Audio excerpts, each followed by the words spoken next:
Miqtë e mi, përshëndetje, ja tek ritakojmë sërish në podcastin tim me mua Mikele Kallanxhiun. Ditën e sotme në këtë podcast do të jemi me një mjeshtër të madh, të cilin nuk kam kënaqësinë dhe privilegj ta kem të ftuar ditën e sotme në podcastin tim Kohë për reflektim.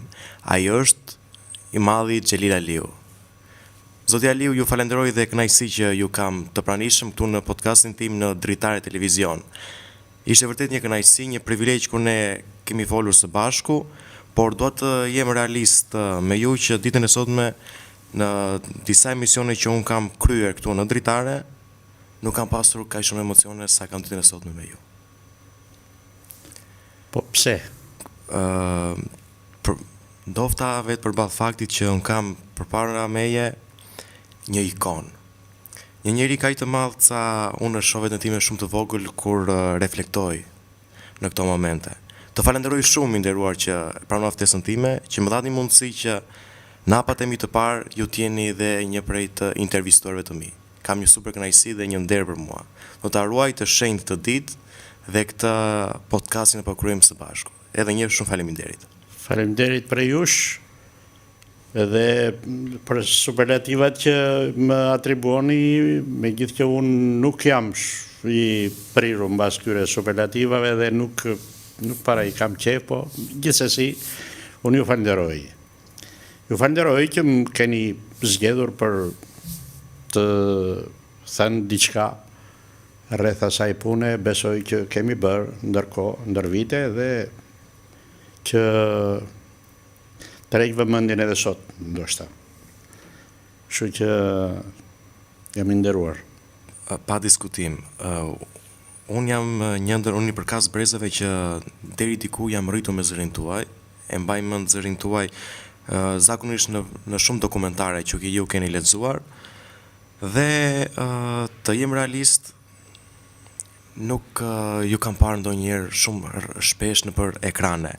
Kur kam dëgjuar zërin tuaj, jam agjepsur.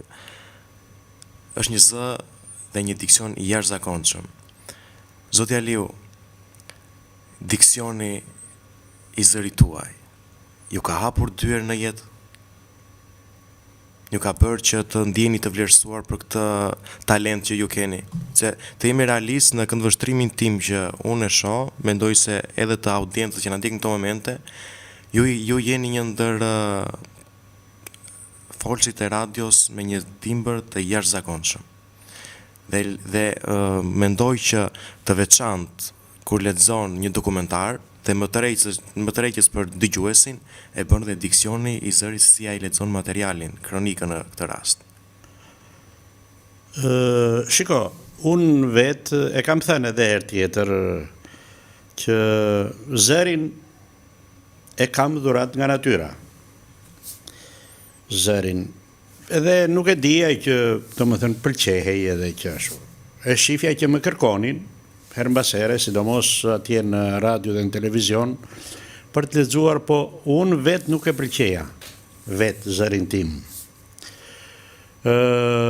Fakti që shumë dëgjues e kanë pëlqyer dhe e pëlqejnë, do të thotë që ti dëgjoj ata dhe ti respektoj, se përderisa nuk janë pak, janë të shumt, brenda dhe jashtë të Shqipërisë, do të thotë që diçka ka në këtë gjë. Nuk e kam ditur, se kam vlerësuar, por ka dhe një gjë tjetër.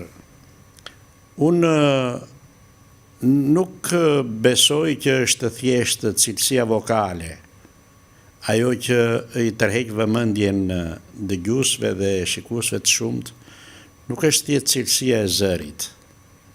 Sepse, siç e kam thënë edhe herë tjetër, mund të kesh një zë shumë të mirë, shumë të bukur, po futesh për të lexuar dhe nuk të tërheq. Kështu që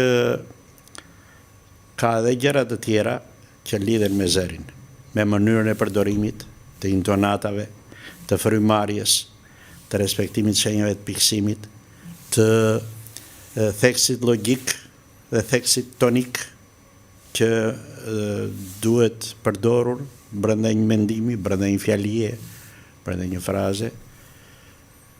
Mua në këtë pikë, mbase më ka ndihmuar edhe profesioni im, unë kam mbaruar për aktrim, po veçanërisht puna në Radio Tirana, më ballafaqoj me aktorët më të mëdhenj të Shqipërisë, me aktorë me emër, të cilët më detyronin që të vija veshin se si e përdorte bie fjala Violeta Manushi, Maria Lokoreci, Sulpi Tarka, Kadri Roshi, si e përdornin zërin, ku merrnin frym, ku ngrihej zëri dhe ku ulej, si duhet theksuar një zanore apo një bashkëtingëllore apo të. Ndoshta kjo më shërbeu edhe mua vetë që, domethënë, krahas cilësive vokale, të fitoj edhe këtë mënyrën e përdorimit të zërit.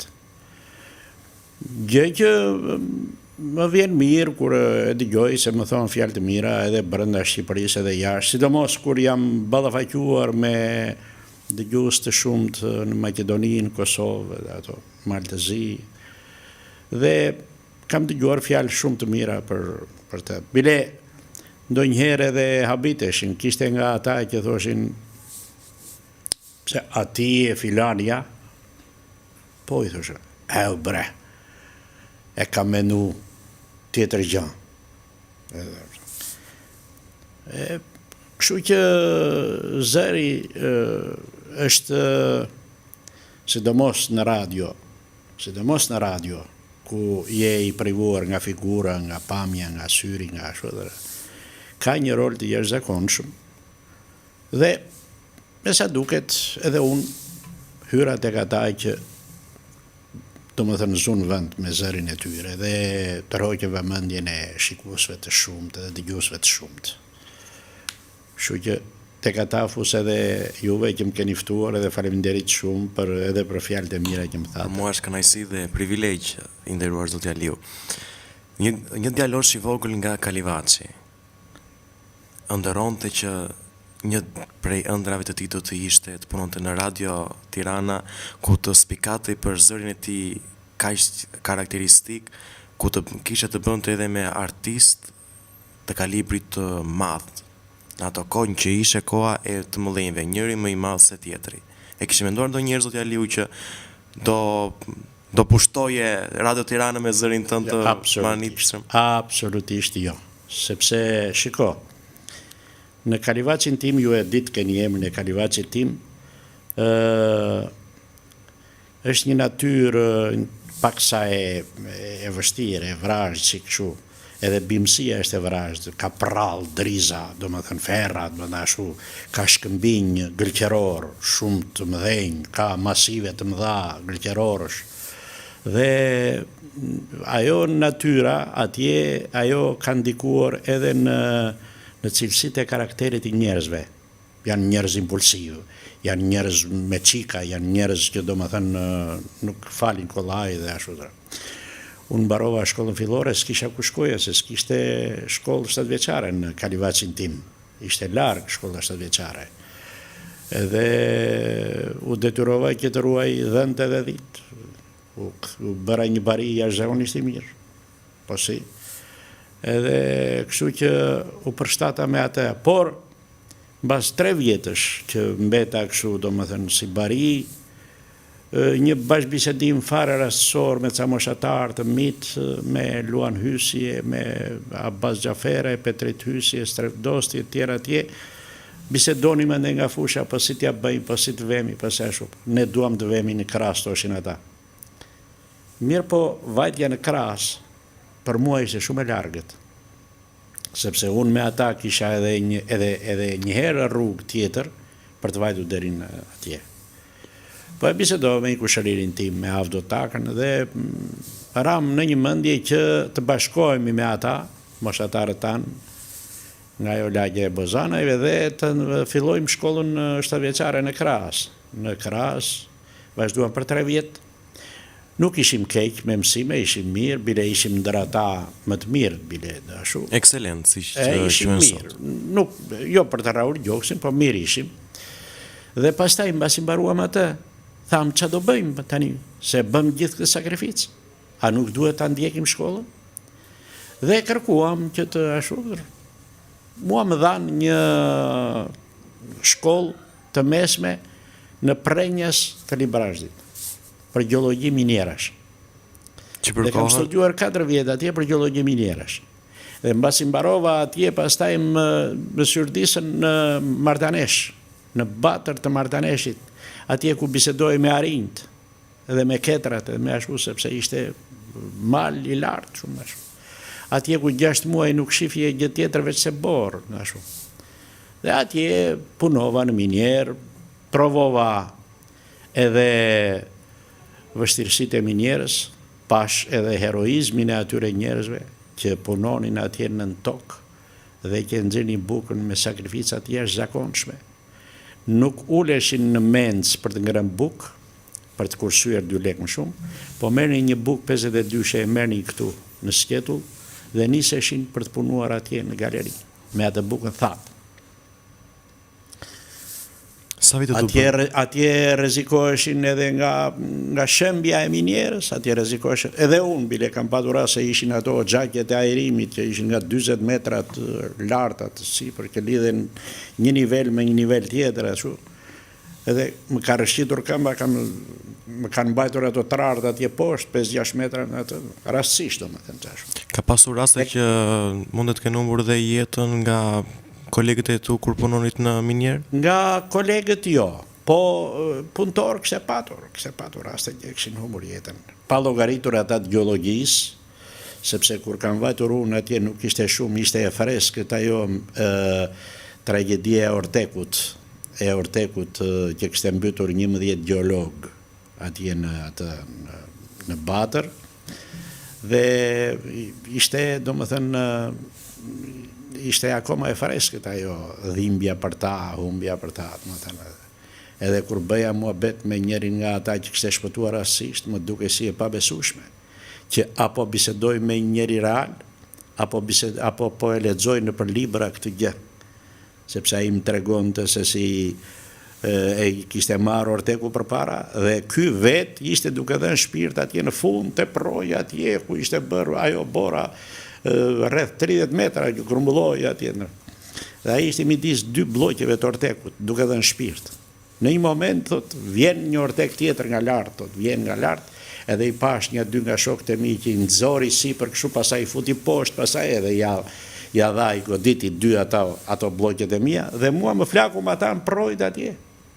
Fati im, dhe ja ku jam sot gjallë, e tregonte.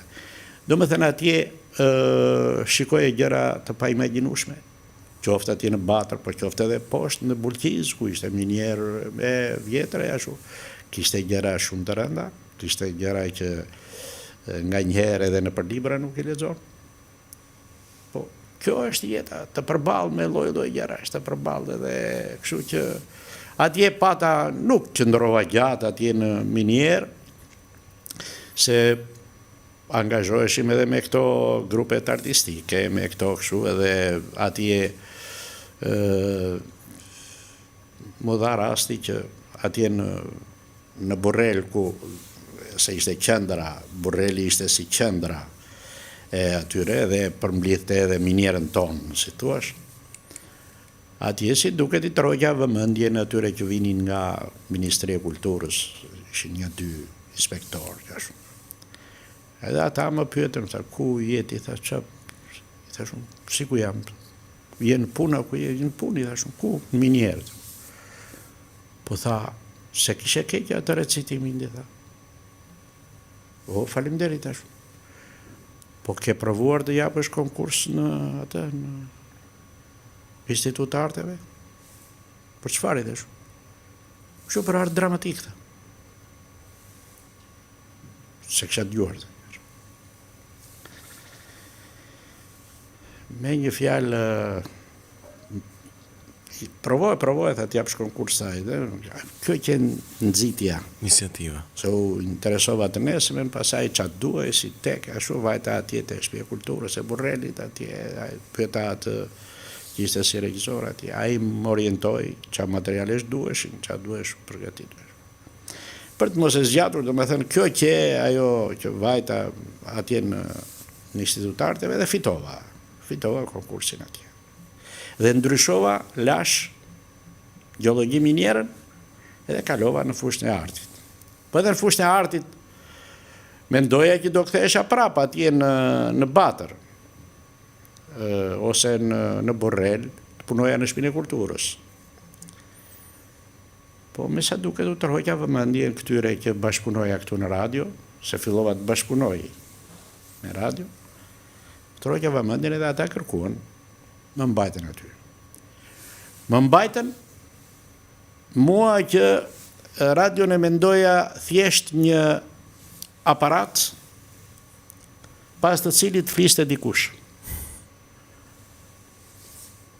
E kam thënë edhe herë tjetër, kjo duket shumë naive, po është e vërtet. Në Kalivacin tim, kur erdhi radio e parë, ishte një radio me vajguri. Ato të vjetra të fare. Dhe Kalivaciotët. Dhe kjo nuk është turp të thuashme, se nuk dinin më burë. Kalivaciotët mblidheshin atje, rreth asaj radios atje te Vatra e Kulturës, dhe dëgjonin. Kur ai punojnë si Vatrës Kulturës e ngrin të zërin, ata spostoheshin, largoheshin se thoshin qa ka. Edhe pasaj dilin nga ndë mbrapa radios, shikonin ku ishte fshehur ai. Ka ishte naiviteti dhe padituri. Edhe unë isha pjesë e tyre, si dojt jetë puna. Kështu që se kisha menduar, unë nuk e kisha shkuar në përmend që të nisja dhe të dilja në pension në radio televizion. Po, më dha mundësia, me sa duket edhe ata e pëlqyen punën time dhe bëra diçka. Bëra diçka që tërhoqja dhe vëmendje se duket si kur flas për Belulin edhe ashtu. Tërhoqja vëmendjen edhe të dëgjuesve, edhe më vjen mirë për atë. Më tregonte një herë general, se e kam thënë edhe këtë, po general Veli Llakaj, kthehej nga lufta e Kosovës me autobus kështu. Dhe në krah kishte një kosovar kështu me takije me ashtu. Po. Kasetofoni i autobusit transmetonte një heroizëm për Haxhi Zekën që unë e pata bërë që në vitin 1981 në Mosgaboja, nuk e di, e pata realizuar. Edhe në fund ai thotë dëgjuat këtë për Haxhi Zekën, dhe interpretuan këta, regjizor Xhelil Aliu. Ai kosovari tha, duke ndajur, bre Xhelal Aliu, të greshe një herë prej vorrit. Dhe unë e pash shu, tha Veliu, e njef, po mërë kush nuk e ka njoh, po ka dek. Jori thashta është gjallë, hau bre, po tha kur të shkojmë Tiranë, tha do të prezentojmë te. Për të mos e zgjatur e kam fjallën që ai zëri, ajo puna, ai emri, që ashtu, kështë e krijuar një lloj imazhi, një iluzion. Ashtu që edhe përputhej edhe jo me të vërtetën, me realitetin. Po, kjo është fusha e radios, e medias audio-vizive në përgjithësi. Edhe pastaj më dha mundësia që të punoj gjatë atje, pastaj nga fundi punova edhe ca vjet edhe në televizion, edhe ashtu. Me një fjalë, në një vend pune që se kisha menduar. Ti më thej gjitha ato superlativa, më thej gjitha ato fjalë mira, mirë më vjen. Unë i thash pasi i ndjej se kam përballë me një njeri të madh, që nuk të jem realist, nuk më merr mendja kur që do të intervistoja. Të jem realist në këtë pjesë, dhe ju falenderoj shumë. Por pa u ndalur ende te kjo pjesë, kur ju keni kaluar nga radioa në televizion, pyetja ime për ju është, zoti Aliu, që kur ju fillot punë zyrtarisht në Radio Tirana, kush ka qenë personi i parë që ju keni telefonuar nga Tirana për në Kalivaç? Ka qenë prindrit tuaj apo ka qenë motra, vlezrit? Jo, shiko. Cila keni dhënë këtë haber? Unë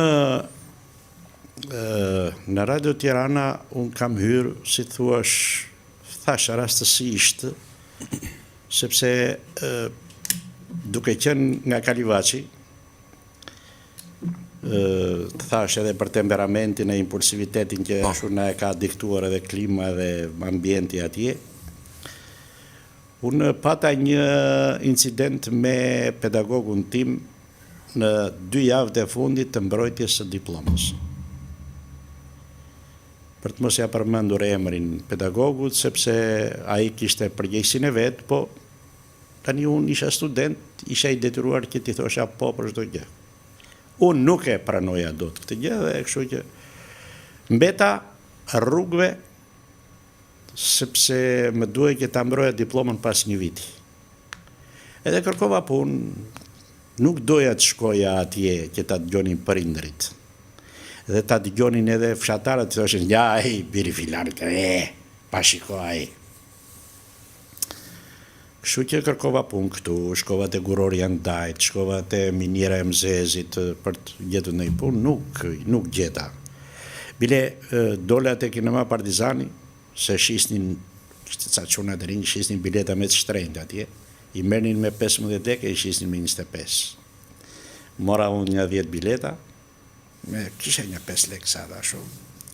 Edhe fillova që t'i shesash, do fitoj unë me këto. I pari ishte një qift që erdhi. Burre grua, sa i ke biletat? Thash unë me 25.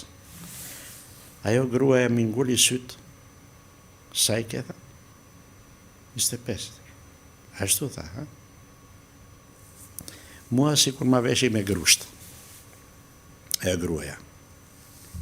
Dhe u tërhoqja, i mora biletat, i humba dhe lekët e biletave, edhe ika, su duka me aty. Kisha mbuluar kokën me badanije një darkë, edhe vjen një shok. Ka humbur pa nishan një fanë Anastasi, një Gjirokastrit, a i bashkëpunonte me radion. Po. E më thotë mua, po qarë bën? Qarë të bëjtash? Po interesohem, thash, për në një punë, se s'kisha edhe bukë të haja, ma. Njëherë në 2 ditë shkoja te qyteti studenti, me jep një shokët një pjatë taratora dhe një fet bukë, më merrnin ata. Mbeta keq shumë. Pse s'vjen andej, tha, nga radioa? Për çfarë të vitesh? Hajde bëj ndonjë zë, tha. Merr ndonjë 5 lekë, tha, kur të vej radha e honorarave tash. E se vajta të nesën atje, u futa në mikrofon, atje ishin ca nga ata që sot janë emra dhe shu, Vangel Toçe për shumë, aktori Vangel Toçe, Skënder Kurti, Amali Çala, do ishin Folsia Meropi, Matlia e tjerë. Edhe më thaj, do bësh këto nga 4-5 batuta, i bëra ato, tola, me atë paditurin dhe naivitetin që më shoqëroi, që në fillim. Edhe pastaj më thiri prap një 2-3 heraj, filluan të interesohen ata të redaksive, ishin aty brenda. Kush është ky djali? Jo, po qa, a mund të bëj këtë? A mund të më bëj mua një zë? A mund të më bëj këtë? Edhe filluan të shtohen kërkesat. Kur e pan që edhe mund t'i bëja, atëre më lanë edhe bobinën e emisionit dhe më thoshe, shiko, do bësh që këtë, se do iki unë se kam qik punë edhe meresha me ato. Të roqjave mendje si duket. Gjatë ati viti se mbroja edhe diplom në ndej, edhe ndikja edhe këtë radion, pa u shkputur.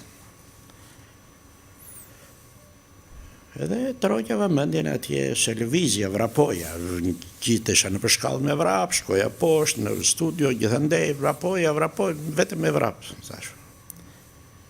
Ajo drejtoresha e radios i thot Agron Çobanit, ndjes past, Agroni. I thot, mëra Agroni, thot, që është një djaliri, thot që e shof që vrapon në për koridore, në për shkallë, në për. Se dhe është një student, i thot aji, se ka për të mërë diplom në është. Po mirë më s'di të heci me hapa e njëri, thot? Vetëm e vrap? Po ja thot se do që të fitoj kohën e këshu e këti, thot Agroni. Po është djali mirë, thot? Djali mirë duke, thot? Qofse është djali mirë, thot, i thuaj të vijë të futet mbledhje këtu. Në sallën e madhe të orkestrës së radios, bëhej mbledhja e kolektivit për herë të parë me Todi Lubonjën. Më lajmëruan mua vajta, i thash, futu atje. O futa atje për herë të parë në mbledhjen e kolektivit të radios, pa qenë punonjës. Kur mbarova diplomën, diplomën, pastaj më thiri sekretarja e partisë, ishte një Liri Qeli. E mbarova. Po ku do vesh? Ku të ketë nevoja dheu.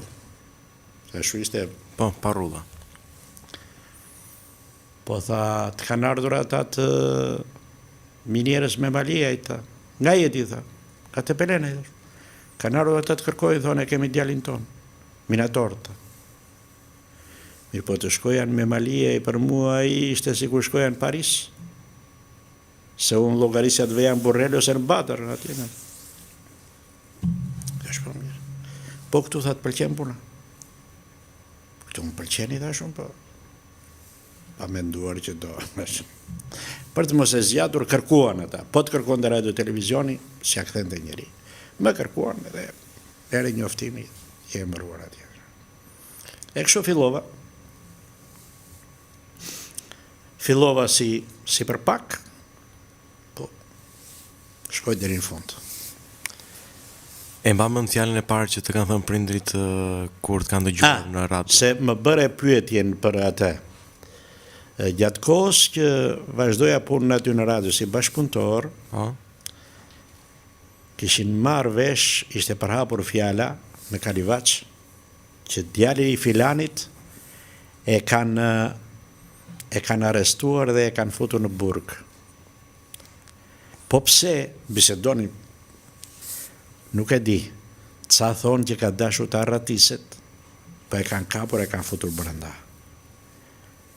Ca thoshin që ka dashur të vjedhë një mapo atje, po e kanë zënë dhe e kanë futur brenda.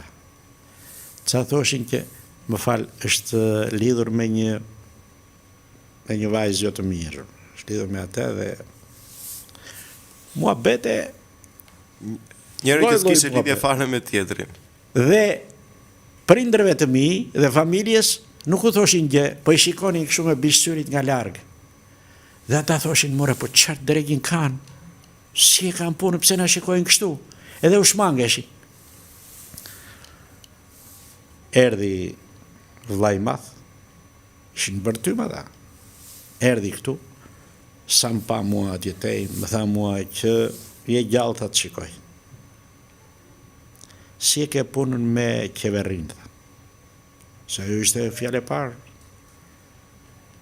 Po mirë, thash. E ke mirë punën me qeverin, po të pyes. Po mirë e kam, i thash. Atëre më takoj. Por i për qafe. Çfarë do të kesh bërë tjetër, tha? Nuk ka rëndësi. S'ka rëndësi. Ndenjëm gjithë natën duke biseduar. Ja të regova që këshu më ndodhi, këshu e bëra, këshu edhe ashu. I thash unë ik, se do vi unë, thash në adhe. Ku do vishta? Do vi atje në Kalivaç, i thash. A, tha, po të vije, tha, do qetësoheshin ata plejt, tha, se ata, tha, nuk i zë gjumi, tha, natën. Si zë gjumi, tha. Edhe unë i thash, Akron Çobani, do m'japësh një magnetofon? Për çfarë do, thaj? Po dua ti ki, thash, te Pelen, thash, edhe të bëj ndonjë intervistë atje, thash. Po, thaj. Vajta. Punonin Buz Vjosës, atje mbillnin plepa, gjithë brigata atje, të qatje, atje. Dhe unë, si kapurrar, kisha marrë atë uherin në sup, edhe mikrofonin për para që ta shikonin, dhe i kam mërën që në krye edhe deri në fund që të më shikonin të gjithë se nga vija. Dhe që nga jo ko u fashitën fjalët e thashe themet e të gjitha gjërat, fillon të marrin frymë edhe ata të familjes. Ishte një terren jashtëzakonisht i vështirë edhe për ata. Për të mos e zgjatur, pasaj që më kërkuan e më mbajtën e ashtu. Çfarë moshe keni pasur në atë kohë, zoti Aliu? Urdhë? Çfarë moshe keni pasur në atë periudhë kur ju hapën tek këto fjalë? Sepse unë mbas fillores ndonjë 3 vjet pa shkollë, dhe pastaj mbas të mesmes punova edhe në ata. Isha 24-25 vjeç, ndoshta kam qenë në atë kohë. Kështu që, domethënë, me plot peripeci, por që edhe ja vlejtën sepse aty pavarësisht se vjen nga Kalivaçi dhe punoja për krah me dikë që ishte rritur në mes Tiranës apo diku tjetër ashtu, unë nuk pata ndonjë diferencë, përkundrazi. E justifikova veten edhe duhet të them që i kënaqur. Zoti Aliu, pyetja ime për ju është që ju sapo hyt në radio televizionin publik shqiptar ose në Radio Tirana. Cili ka qenë një ndër figurat që juve ju ka mbajtur më afër, që ju gjithmonë kur jeni atë njeri e falenderoni. Thoni, unë këtij njeriu jam mirënjohës që më ka përkrahur gjatë gjithë rrugëtimit tim në Radio Tirana. Shiko, unë indicjen e parë e kam nga Indjeri Kujtim Spajvogli. Sepse Kujtimi ishte pedagog në atë. Mirë, por në atë incidentin që pata me atë pedagogun tjetër, Kujtimi natyrisht që nuk mund të mbate krahun tim edhe të dilte kundër atij. Edhe ose bëri të heshturin ose ashtu. Kështu që kur e pash që ata hezitonin në radio, se fillimisht hezitonin, se thoshin ore e kam përjashtuar nga instituti, duhet të ketë ndonjë gjë, mos ka ndonjë gjë politike, mos ka ndonjë kështu. Edhe i thash, a ka mundësi tu thuash një llaf që nuk kam ndonjë gjë politike? Po jo, tha, qa politike? Erdhi Kujtimi dhe bisedoi me Agron Çobanin, i cili duhet ta them, e kam thënë dhe duhet ta them, një nga ata që më ka pritur me dashamirësi që në fillim ka qenë Agron Çobani. I tha Agronit, Agroni pastaj bisedoi, ndoshta me ata, sepse Agroni kishte një pozicion, ishte shef redaksie i lajmeve, edhe kishte edhe një emër, një lloj influence Agroni aty. Dhe që nga ajo kohë filluan që të më afroheshin pastaj edhe të tjerët që të më ofronin punë për ashtu, sepse ishte ai hezitimi i fillimit. Aty pastaj kur u emërova dhe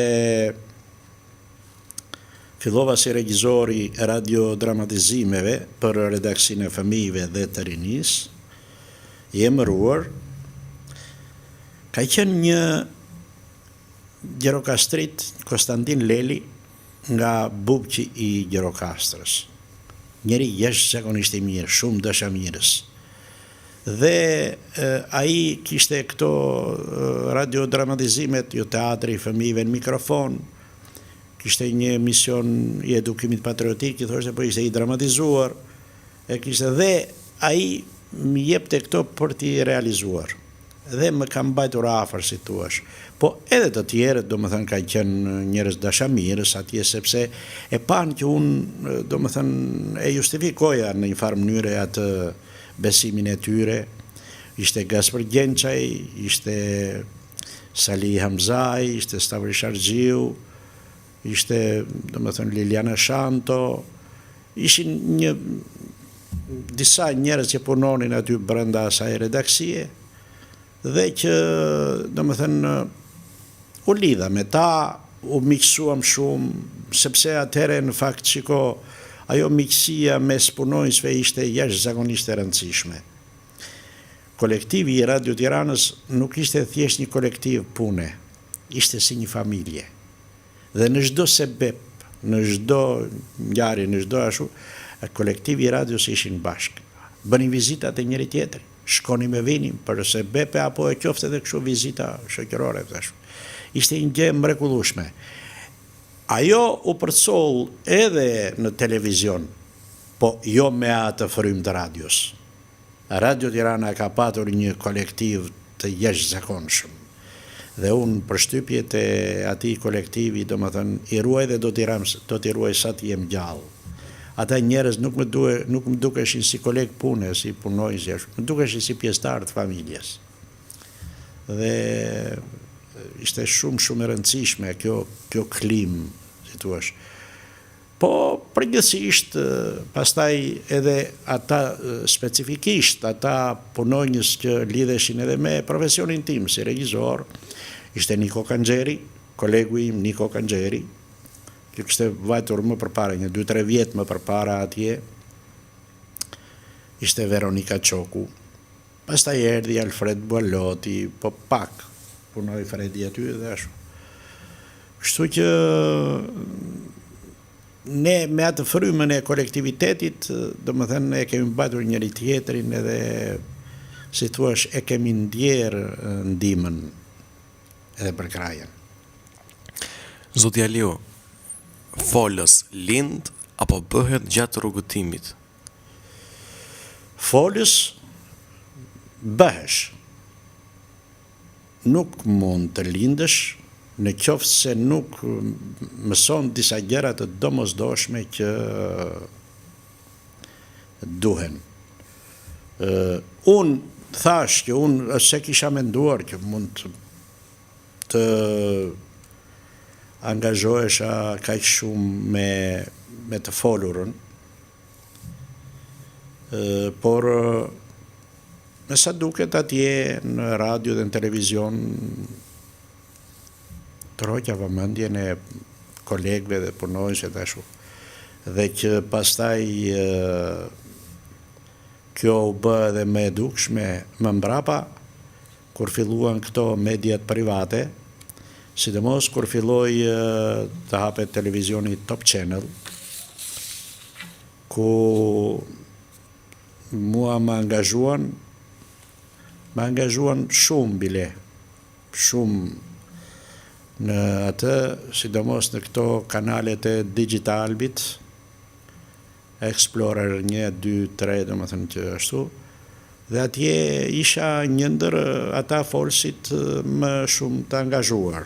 Një ndër folësit kryesor, ta themi në këtë pjesë. Një ndër folësit kryesor, ta themi në këtë pjesë. Po, tani, edhe mbase si kryesore ashtu, po ishin jo Virgil Kule, jo ishte indjeri Roland Roshi, që ishin domethënë folës jashtëzakonisht mirë, por edhe unë edhe pa e menduar që do të angazhohesh aq shumë, do më angazhonin aq shumë, atje tani në arkivin e Digitalbit, numëri i dokumentarëve pa llogaritur filmat. Po i dokumentarëve vetëm them që duhet të ketë kaluar, duhet të ketë arritur nga 15.000 dokumentar në përgjithësi kështu. Tani ata e kanë paksuar atë, po ishte një periudhë ku ne kishim angazhim të përditshëm dhe angazhim të përditshëm duke lexuar jo 1-2 dokumentar, po kishte raste 3-4, ashtu lexonim domethënë. Ishte një punë e cila me sa duket u pëlqye dhe edhe ka mbetur. Ajo ka mbetur edhe do mbetet atje se ruhet në arkive ashtu. Tani ata bëjnë më pak, ata të Digitalbit nuk bëjnë pak. Edhe mua pak më kërkojnë. Më kërkojnë pak se ka pak punë. Po edhe për një arsye tjetër, që është si puna e atyre që ecin përpara, e se vinë të tjerë të mbrapa, ec.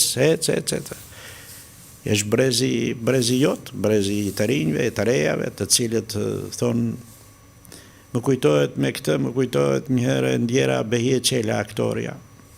I bëja një intervistë atje te rruga Kavajës ku kishte shtëpinë, edhe i thash të erdhi keq, i thash, për çfarë tha? Që të nxorën pension, se atëherë dilin pension 55 vjeç, gratë. Tha, që pse më çun tha, me marrë keq tha? Punova, busha moshën, dola në pension. Që do bëj unë tha? Të vinë ato gocat e reja, ku do punojnë ato? Që s'ka pse të vi keq mu. Edhe unë... E kuptova përgjigjen. Kalimi jo nga radioa në televizion. Si keni përjetuar këtë pjesë? Ka ndonjë ndallim ndërmjet radios dhe televizionit? Po, natyrisht që ka. Unë kalimin nga radio në televizion e kam bërë si thuash pa e menduar, sepse ishte një periudhë ku mua më vunë duart në shpatulla kolegët e punës edhe më nxorën në krye të sindikatës. Kërkonte sindikata, punojësit kërkonin disa gjëra të cilat nuk i dëgjonte kush, edhe këtë do zgjedhim Xhelilin se këtë e kemi nga Kalivaçi. Me që unë i thosha gjërat në qikë me ashtë. Por nuk na eci ashtu si që dëshironim, sepse ata drejtuesit për t'i rënë më shkurt, hoqën kryetarin e sindikatës nga puna fare. Edhe më larguan nga radio televizioni, kështu që unë kam mbetur 2 vjet e pak kam mbetur pa punë, më desh që të merresha me gjyqjet e ashtu, derisa fitova gjyqin për të rikthyer prapë në punë. Për të rikthyer, por atëherë ata që ishin aty kërkuan ata të televizionit. Hajde këtej, tha, je më mirë këtej, se boll ke dhe në radio, hajde këtej ashtu. Edhe kalova në televizion. Aty u mora, kryesisht u mora me dokumentar, me realizim dokumentarësh. Realizova disa dokumentar kryesisht për aktorët dhe regjisorët me të cilët kisha punuar, edhe ata ruhen atje, edhe me ca tema të tjera që ashtu, punova që nga 2007 deri në 2011. 2011 më thanë që boll tu se e lodhur shumë, dhe dola pesio. Zot Elio, ka qenë periudha më e vështirë në jetën tuaj kur ju keni qenë student dhe kishit probleme me pedagogun për çështjen e diplomimit, kur do mbaronin diplomën, apo periudha kur ju jeni pushuar nga puna kur keni qenë në Radio Tirana, që jeni marrë mbi 2 vite pak muaj me çështjen e gjyqit dhe padrejtësinë që ju është bërë. Cila nga këto dyja, nëse janë këto dyja momentet më të vështira të jetës suaja? Shiko, pezullimi i diplomës ishte një goditje e rëndë për mua, për faktin se edhe 2 javë do dilja në punë. Do dilja në punë jo thjesht vetëm për vete, po edhe për familjen. Do t'i vija në ndihmë familjes, sepse jetohej në kushte të vështira në fshat atëherë. Nuk ishte aq e lehtë, kupton? Dhe atë kam përjetuar shumë keq. Jashtëzakonisht keq. Ndërsa pushimi nga puna këtu në radio televizion e përjetova keq, por kisha të gjithë punojësit i kisha me vete. Të gjithë punojësit. Dhe përveç asaj, kisha dhe një angazhim privat, këtej nga Digitalbi dhe nga ato, ku punoja dhe nxirja një lloj honorari që më ndihmonte edhe për familjen e për ashtu. Kështu që më të rënde kam patur atëhere kur kam qenë student. Jo se këtë nuk ashtu, por gjithsesi ishte ndryshe. Secila ka peshën e vetë, sipas edhe periudhave. Po. Zoti Aliu, kur jeni njohur ju me bashkëlltaren e jetës suaj? Me bashkëshorten time? Po. Ose bashkëshorte, bashkëlltare, bashkëvuajtëse, si preferoni ju që ta quani? Ne bënim një jetë beqarësh unë me Niko Kanxherin, kishim një hyrje beqarësh atje sipër te pediatria. Sepse beqarët e radio televizionit kishin mbetur flinin në për kolltuke, në për zyra, ashtu se s'kishte ku flinin. Atëre kishte ardhur Manush Miftiu në një mbledhje, aty edhe ndër të tjera i ngritin i thanë që kemi problem me beqarët e radio televizionit, i kemi pastrahim, i kemi kështu. Po pse, tha Manushit? Po kështu i thanë.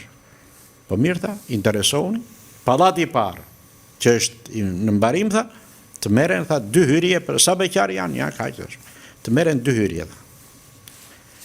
Edhe u morën 2 hyrje atje te pediatria, nga 1 kat 5, 1 kat parë, nga 2 dhoma në kuzhinë, edhe u futëm atje neve. Nga 2 ose 2 nga 3, do ashtu u futëm atje në atë. Edhe me Nikon dilim nga puna, shkonim te shtëpia qendrore e oficerëve, hanim drekën, e hipnim bicikletës, shkonim atje lart, pushonim në një coper, pastaj zbresnim poshtë te xhiru e madhe. Po xhiru e madhe atëherë ishte parate e madhe, xhiru e madhe e Tiranës, që te universiteti deri te treni sipër atje. Takoj një bashkëtarin tim, po i ikur që gjatë luftës ai, po banonte ndaj lart nga Varribamit. Qa bën si je, si shkon mirë? Qa bën ti, tha, me qa meresh? Thash, unë nuk e diti, unë punoj në tërë. Jo, atë e dita, po detyrat e tua i ke bërë, qa detyrat e shumë? Detyrat ta ke gjetu në i shokja, apo jo, tha? Ai, thash, unë jo akoma. Po pse, tha, pre të rritesh? Po jo, i thash, unë, po duat gjej në një, thash, unë, që ti më kuptoni, thash, të gjej në një që të më kuptoj mua, po të kuptoj edhe ata që kam atje. Se unë, thash, dua që ta qoj edhe atje. Ashtu s'ka, thaj. Ishte një këtu, tha, një vajzë, tha. Po iku e mbaroj, tha, për doktoreshta dhe iku në Lushnjë. Është andetha nga Kalivaçi. Ç'është ajo, thash? Vajzë e filanit, tha. Thash. Po çka ka mbaroj kështu, tha, për dentiste. Ajo, thash, vajzë e mirë, tha, po për të mos e zgjatur, se duke sikur tregojmë rralla. Për të mos e zgjatur, nëpërmjet një shoku i cili ka vdekur, ai që banonte në Lushnjë dhe e njifte këtë dhe ashtu. Kryua mundësin, vajta në Lushnjë, ashtu, e u pam, ashtu, e ndoqja një qik nga largë, ashtu, ca historira nga këto... Roz. Roz, kështu, edhe u lidhëm. Doja që ta kisha ndej, sepse gjithsesi mund ta merja edhe nga Tropoja, mund ta merja edhe nga Shkodra, apo nga Korça, ashtu. Po si që më kupton kjo me Kalivaçin tim, me ashtu, nuk do më kuptonin ato. Kështu që e filluam me vështirësi shumë, e mora e futa atje te hyrje beqarve, i thash ati shokut, i thash dilin që nga dhomat, i thash unë se thash. E futa atje ka lindur çuni, e mbanim çunin se ishte dhoma shumë e vogël, atje e mbanim çunin në atë tavolinë ku hanim buk. Hiknim pjatat apo ato, edhe vinim atë çunin të lidhur kështu me atje e mbanim, shumë vështirë. Kemi ndenjur gati 3 vjet atje, dhe pastaj mora dhomë kushin, atje te Varribamit atje, ndaj një 20 vjet atje. Edhe ajo duke qenë edhe ajo nga Kalivaçi, edhe unë nga Kalivaçi, të dy ka patur raste që kemi bërë edhe xixa. Po, se stralli me stralli bën xixa. Por jam i kënaqur sepse ajo më dha 2 fëmijë, një djalë e një vajzë, të cilët nuk dua që as të bëj qefin, as të lavdroje dhe ashtu, por i bëjnë detyrat e tyre, tani janë familjar për vete, kanë nga 2 fëmijë, kanë shtëpitë e tyre, kanë punët e tyre, kanë angazhimet e tyre, dhe nuk harrojnë që ta kthejnë kokën edhe nga unë edhe nga Ema, domethënë për çdo gjë që ta shoh. Kështu që ju keni 2 fëmijë ashtu sikurse e thatë, një djalë dhe një vajzë. Rrugtimet që ata kanë zgjedhur në jetën e tyre, zoti Aliu, ja keni imponuar ju me bashkëshorten tuaj, apo ka qenë thjesht një dëshirë e tyre për të zgjedhur këtë rrugtim që ata kanë? Këtu me ke zënë çik ngushtë, sepse ndjehem borxhli, sidomos ndaj Timbiri, djalit. O kisha unë mundësi ta rregulloja Timbir në fushën radio televizive, ose në fushën e artit, ose në çdo fushë tjetër, ose kishte njëri tjetër. Por, ate donin shumë dajat e vetë. Dhe u lidh me ata, mbas tyre dhe unë nuk doja që ta shkëpusja, se thosha ku ka më mirë se sa me dajat e vetë. Ata kishin një lloj aktiviteti kështu, po punë me këto mjetet mekanike, jo vegla, makinash, ku di unë dhe ashtu. Edhe hyri si princik atje djali dhe mbeti atje. Mbeti atje me ata. Dhe sot e kam pishman që do ta kisha bërë o gazetar, ose operator, ose do më thënë, mund për të mos e zgjatur. Me djalin e kamerak.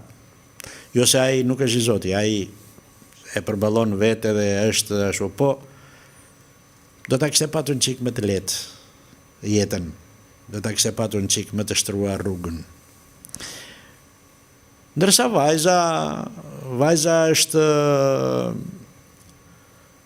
nga ato që më është ngjitur si rrodhe që në fillim, e vajzat po si vajzat. Ajo dilte nga shkolla atje te Kosova edhe vinte te zyre babit. Aty edhe rrinte aty. Mirëpo atje shikonte, kishte kurreshti e kështu gjithandej ashtu. Dhe më shqepur në aktrim që atëherë. Dhe sot është një nga dubluset më të njohura, se angazhojnë për filmat e për këto, domethënë e angazhojnë, por është me profesion, është juriste. Edhe kështu që mirë janë, nuk janë keq. A do të ishin më mirë, po sikur të kishin zgjedhur atë apo atë, nuk e di. Por unë i kënaqur jam. Përveç pengut të djalit që nuk i keni krijuar mundësinë, përveç faktit që keni pasur një pozicion pune të mirë në Radio Tirana, ka ndonjë peng tjetër në jetë Xhelil Aliu? Jo. Unë vetë, shiko, unë mundohem të eci me këmbë në tokë edhe të jem realist në gjykime, sepse unë bëj edhe analizën kështu, e kthej kokën pa, eci përpara, po e kthej kokën pas. Unë mund të isha harruar me kohë nga kjo botë, sepse më ka thirrur vdekja jo një herë. Edhe i kam shkuar vdekjes te goja jo një herë. Dhe mund të isha harruar. Po ta them me të vërtet, jo një herë. Po kam shpëtuar, ja ku jam. Kam bërë diçka. Më vjen mirë që më njohin si emër. Më njohin si emër, bile më njohin aq sa se kisha menduar, po shansi i tillë keq ashtu. Kështu që nuk mund të them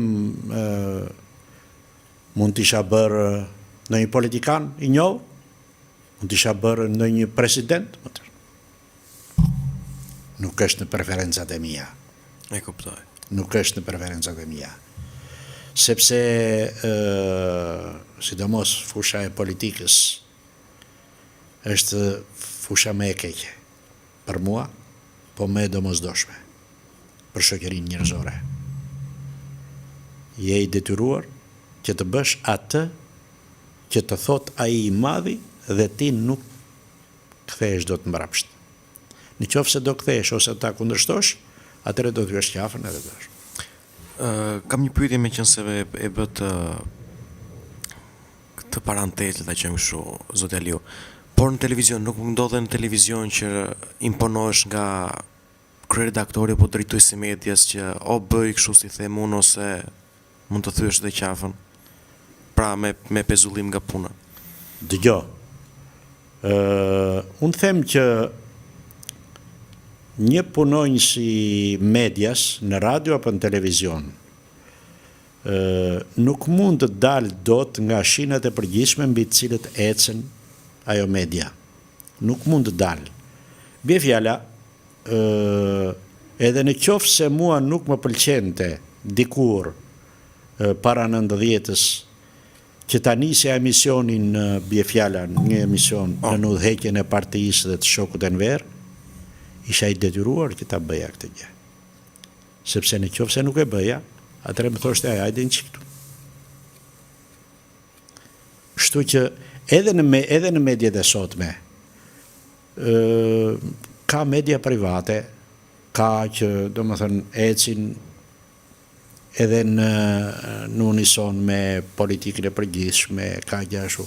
Po ka që ecin të pavarur, ashtu. Po në qoftë se shkelin atje ku nuk duhet, edhe ata, privatët, edhe ata janë detyruar që të thonë dale se s'të lekush.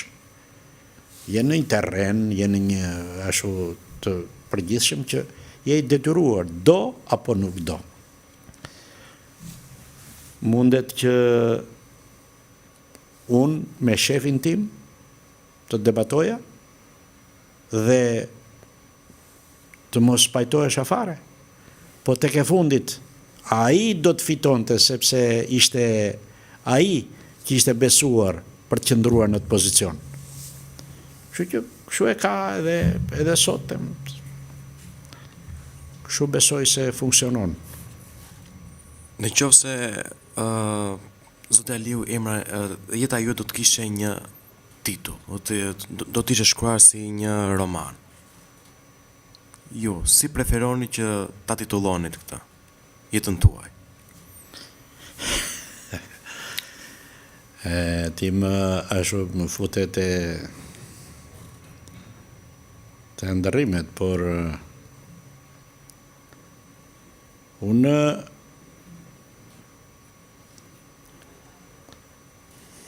kam botuar disa libra, kam edhe disa tjerë në ashtu, dhe ajo që më mundon më shumë është pikërisht ajo gjetja e titullit.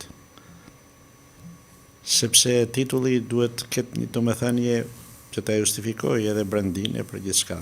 Kështu që nuk di të gjej një titull të përshtatshëm për jetën time në përgjithësi, kështu.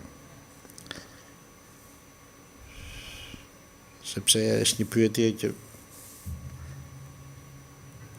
po vras mendje, po nuk po ashtu, se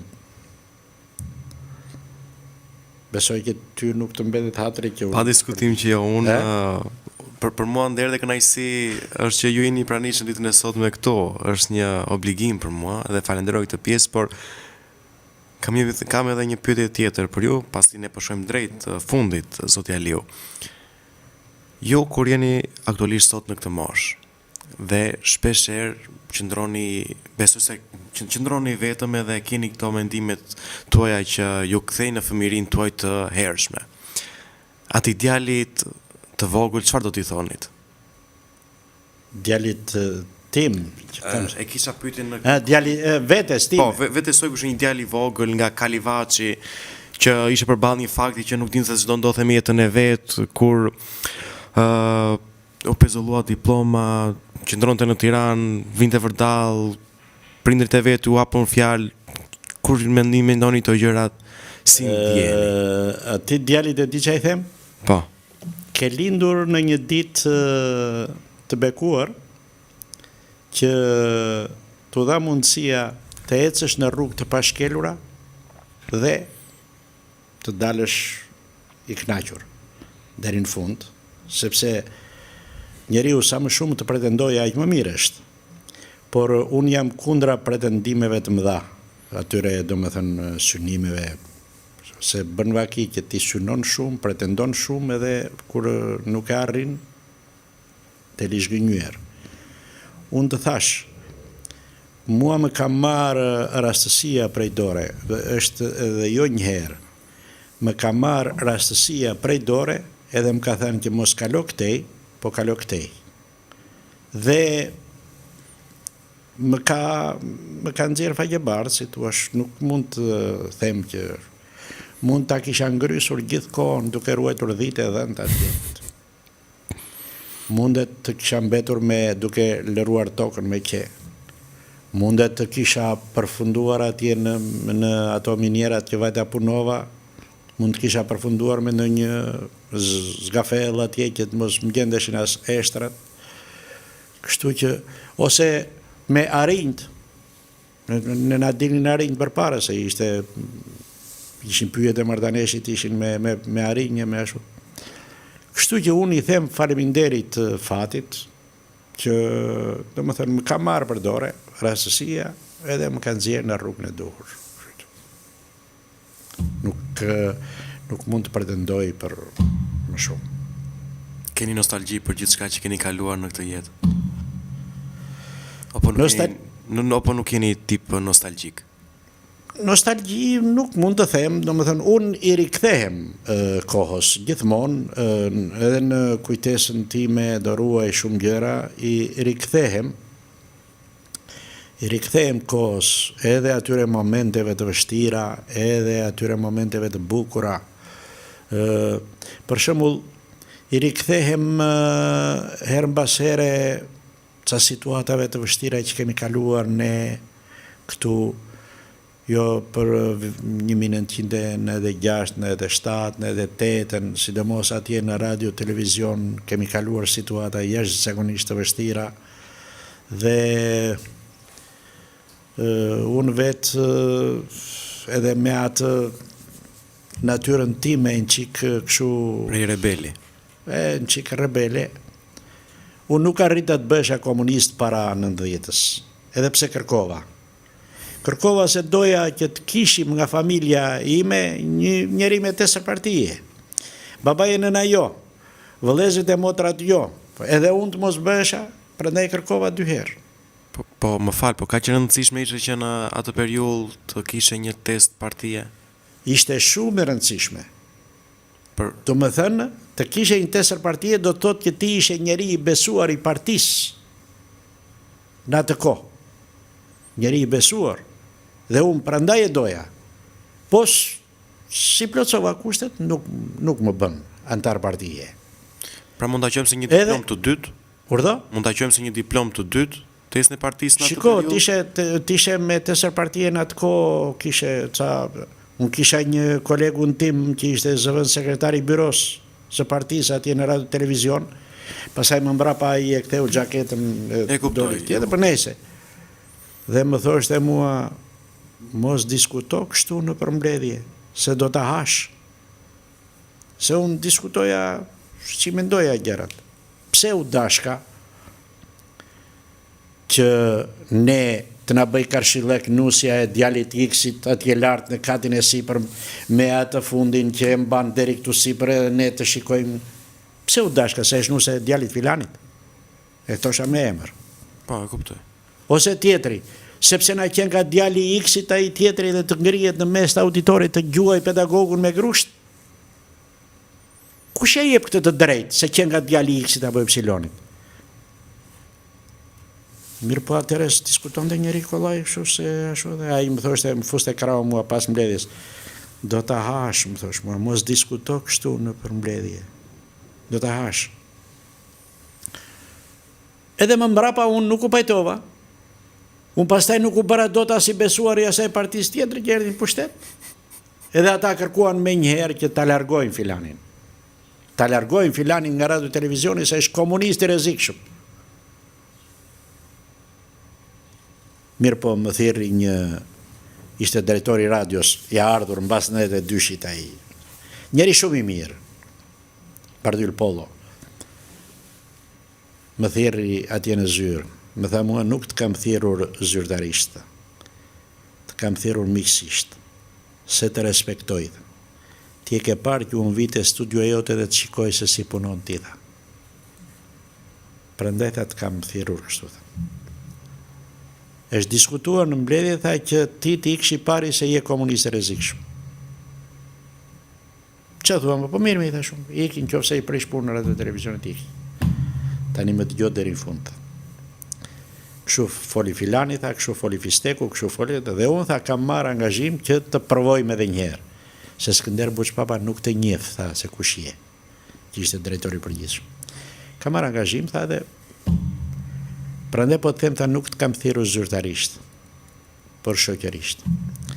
I thash faleminderit shumë, me që më thirrë shoqërisht, po të jap fjalën shoqërisht. Po më dëgjove më, i thash unë, se më tha mua, po ti zihesh në kafe o burri dhe të zihesh me njerëzit, zihesh në korridore, zihesh gjithandej tha. Me tërë do përplasësh ti, më tha mua, se diskutonim për punë e politikës. Jo ti je demokrat, unë jam komunist, jo kështu. Si që ishte atëre. I thash, po t'jap fjalën, po më dëgjove më, i thash, të mos më lësh kusur. Edhe u tërhoqja nuk u mora më pasaj. Su mora më, e pashkë, ajo që ishte ndorën time pastaj edhe. Po nga 2011 kur i larguar nga Radio Televizion Publik Shqiptar edhe më sot, vazhdoni me këto diskutime, jo ti demokrat, unë socialist apo komunist? Jo, unë kam këtë të mirë që unë s'u apërtoj. Se unë i di kush janë dhe nga vine kush i di. Vetëm se ka një gjë, që unë nuk i mbaj, unë ja them, po si mbaj mëri njeriu. Nuk i mbaj mëri njeriu. Edhe nuk më mbajnë. Me përjashtim të një dy rasteve, janë një dy raste që i shikoj tani edhe më kthejnë kratë, nuk e di. Bile njerit i thash, ora i thash, qa ke? Më thuaj. Më thuaj mo se unë nuk më vjetë turp të them, ora, e kam bërun këtë gabim. Nuk më ka thënë. Asa i tjetër, për nese. E kam fjallin që nuk më mbajnë mëri. Edhe unë su mbaj mëri, absolutisht. Sepse bindja tek e fundit është individuale. Ty të pëlqen X politikan, mua më pëlqen ai tjetëri. Mua më pëlqen kjo mënyrë, ty të pëlqen e mënyra tjetër. S'ka pse të ashtu tani. Të bëhemi për politikën, të bëhemi hasëm me njëri tjetër. Aktualisht, si vlerësoni politikën shqiptare, zotja Liu? Unë vetë e quaj politikën një e keqe të domosdoshme, një e keqe domosdoshme. Është veprimtaria më e keqe e shoqërisë njerëzore, por më e domosdoshme. Sepse nëpërmjet asaj, domethënë, shoqëria njerëzore bën korrigjimet, bën ecurinë, bën zhvillimin, bën ashtu. Po duke parë, jo këtu tek ne vetëm, duke parë kush e bën politikën dhe si e bën, edhe këtu edhe në botë, them, fatkeqësi. Të shkojmë deri te superfuqia më e madhe. Është në krye një X njeri i cili bën atë që unë për shembull nuk jam dakord ta bëj. Po si them dot aty? E djej. Ose këtu i shikoj këta që bëjnë politikën tonë këtu. Të vjen keq, me thënë të drejtën, të vjen keq. Po s'kemi që bëjmë, ajo është. Kam në një pyetje tjetër për ju, zotja Liu, në lidhje me politikën. Politika shqiptare ka qenë më mirë ajo politike e cila ka qenë para viteve 90, apo kjo që ne kemi aktualisht tani? Shiko, politika e para 90-s, për mendimin tim, kishte shumë të mira, sepse e nxori Shqipërinë nga errësira, e zhvilloi, e arsimoi, e bëri me shëndetësi, deri edhe në fshatrat më të largëta, më të thella.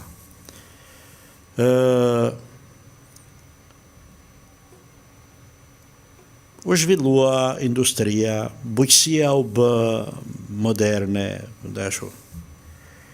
Por kishte disa gjëra që unë nuk...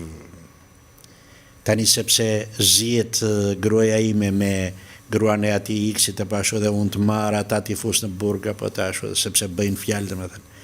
Ajo ambicia brenda për brenda sferës së politikanëve vete, ashtu, ajo lufta e klasave që e merr tjetrin edhe e syrdis, qofse e justifikon ai që ka bërë gabimin të vejtë të vuaj dënimin mirë, po çta ksirat kishin fëmijët edhe njerëz të tjerë të farefisit që venin përfundonin në për...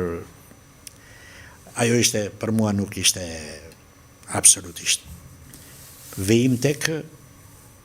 Pas viteve 90. Pas viteve 90. Ne paka shumë bëjmë të njëjtin gjë, por jo me ato ngjyrime dhe me ato emërtesa. Në qoftë se unë dal kundra kryetarit partisë dhe i them, ore, ke gabim, se kjo nuk duhet shu, po duhet shu, kryetari partisë mua më syrdis. Shikoj që ndodhë sot. Që ndodhë sot me politikanë tanë. Ka djemë të rinjë aty, edhe vajzat të reja, edhe ata që janë në pozit, edhe ata që janë në opozit. Ka nga ata të rinjë të reja e opozitës, që ata i kanë përjashtuar fare. Pse? Sepse nuk do ai i madhi. Është normale. Atëherë si do eci ky vend? Me atë frymin e para 40 vjetëve, me ato mentalitetet e atij që ka vajtur 85 vjeç sa ka vajtur, apo të atij tjetrit e tjerë me radhë. Kështu që nuk unë e kam patur e porosi nga plaku im ndjes pas, thoshte mos u merrni me politikë, thosh. Mos u merrni me politikë. Se politika të çmefton, se do të jetë. Po atë se nuk do se të gjon ndonjë thotë ora po ky dhe po na dhan nga mend ky për politikën ashtu. Zot Eliu, unë të falenderoj që të pata ditën e sotme këtu në podcastin tim Kohë për reflektim. Gjatë kësaj interviste së ditës së sotme, sa reflektoi Xhelil Aliu? Por unë me thënë drejtën, unë erdha me mendimin që do bashkëbisedojmë kështu për një farë kohë, kështu po duket se shkoj goxha, ha? Po, kaloj goxha minutash. Shkoj goxha dhe erdha me mendimin, po ti më ngacmove në shumë çka, në ca drejtime që edhe si kisha menduar, edhe në ca ashtu, mbase nuk duheshin thënë të gjitha, po ti e ke vetë në dorë atje edhe gësherën edhe ato që i rregullon vetë ato. Patjetër. Po gjithsesi unë të falenderoj shumë që më dhe mundësinë e bashkëbisedimit, sepse ishte një lloj bashkëbisedimi sikur ishim ulur në tavolinë atje në një lokal edhe shkëmbyem mendime shumë miqësisht. Kënaqësi e jashtëzakonshme për mua, por para se ne të ndajemi së bashku, unë dua prej jush edhe një mesazh për të gjithë të rinjtë dhe të reja të cilat ndrojnë rrugën e radios dhe atë të televizionit, që për hir të së vërtetës shumica e brezit tim adhurojnë televizionin dhe jo radion. Shiko, media audiovizive ka një rol të jashtëzakonshëm sot në shoqërinë njerëzore, jo vetëm këtu, po edhe në botë, më thënë. Unë vlerësoj radion jo thjesht për nostalgji, po radioja të jep mundësi më shumë, të ke liri më shumë, duke dëgjuar radion ti ke të drejtën tënde të ndërtosh imazhin tënd në kokë për atë që ka dëgjon, për fjalën, për mendimin, e ndërton simbas imazhit tënd, simbas formimit tënd. Bie fjala në qoftë se radio, do të thënë këto janë veçantitë individuale të radios. Në qoftë se në radio ti dëgjon fjalën pyll, ti ke në kokën tënde një pyll që të ka mbetur që nga fëmiria apo një ashtu, dhe gjithmonë të del përpara ai pylli që ke ti në imazh. Unë kam atë pyllin tim, ose atë fushën time, dhe unë e ndërtoj, do më thënë, ka veçanti individuale për gjithë se cilin që dëgjon radion. Dhe ka komoditetin e madh, radioja që e ndjek radion kudo. Merresh me një punë, radion e dëgjon. Shkon në plazh e dëgjon, në udhëtim e dëgjon, ndërsa ekrani të kushtëzon. Në ekrani e i detyruar do t'i lesh ato punët e tjera dhe do ndjekësh ekrani. Kështu që për mua ka më shumë përparësi radioja. Televizionit ashtu me imazhin në përgjithësi, me ashtu ato, por radioja të jep mundësi më shumë për të ndërtuar imazhin tënd. Kështu e gjykoj. Edhe radio, televizioni shqiptar sot ka ato të vetat e ashtu, por edhe televizioni shqiptar ka luajtur një rol të jashtëzakonshëm edhe në median audiovizive të mbas të 90-s, të gjitha këto mediat private, gjithçka që ashtu, dhe një pjesë e mirë e punojësve, e gazetarëve, operatorëve, teknikëve, domethënë sollën përvojën e radio televizionit shqiptar, shkuan në për këto mediat private. Pra doni të thoni që radio televizioni publik shqiptar ka qenë një shkollë e cila kanë rrjedhur të gjitha televizionet e tjera. Absolutisht. Për mua ka qenë një shkollë dhe duhet të konsiderohet si e tillë, sepse prej asaj dolën të gjithë ata që shkuan dhe hapën stacionet private. Dhe pastaj natyrisht ata ndërtuan edhe përvojën e vetë, dhe tani janë bërë disa stacione që të imponohen edhe që kanë emrin e vetë pa diskutueshëm. Të falenderoj shumë edhe një herë që ju pata ditën e sotme këtu në podcastin tim, por do të kisha me qenë se kam të pranishëm këtu do të isha vërtet një kënaqësi jashtëzakonshme që unë doja për jush Zoti Aliu që të më interpretoni disa vargje me zërin tuaj brillant. Po vargje tani unë vetëm të lexoj në një Më ka pëlqyer gjithmonë poezia O ju malet e Shqipërisë që nisni ju dhe jo lisat e gjatë. Fushat e gjera me ule që kam tërmendit e natë. Vetëm kaq doja për ju. Unë kam ashtu më shumë ato të Ali Aslanit, sidomos në edhe shtatën, kisha ato hani, pini dhe rëmbeni, është koha e çakenjve, hani, pini dhe rëmbeni, është bot e maskarenjve. Po ishin disa vargje që i përdornim atëherë në atë kohë. Të falenderoj për zemërsisht shumë që ma plotësuat këtë dëshirë. Shumë faleminderit Zoti Aliu. Faleminderit edhe për jush edhe ju uroj gjithë të mirat që dëshironi edhe punë të mbarë. Shumë faleminderit. Faleminderit edhe juve. Të nderuar miqtë e mi, kemi ardhur në fund të podcastit dhe për këtë të shtunë. Unë ju falenderoj për zemërsisht që ndronim në Dritare Televizion ku të bëni subscribe në kanalin Dritare TV dhe në kanalin Rudina Xhunga. Faleminderit.